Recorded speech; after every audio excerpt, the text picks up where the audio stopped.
Welcome to a Foxy Tech Tips tutorial on turning data saver mode on and off on your Samsung Galaxy.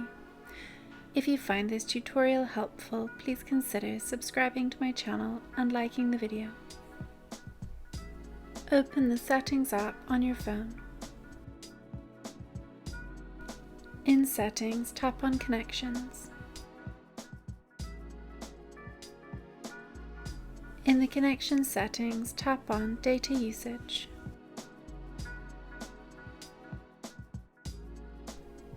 Then tap Data Saver. Switch the toggle on to the right of Turn On Now. Data Saver is now on.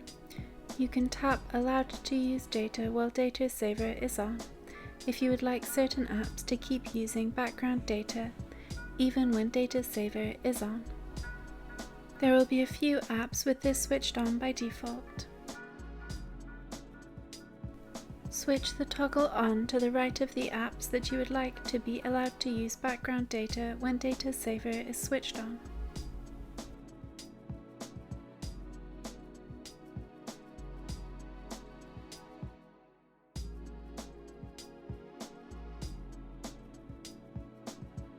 And that draws an end to this tutorial.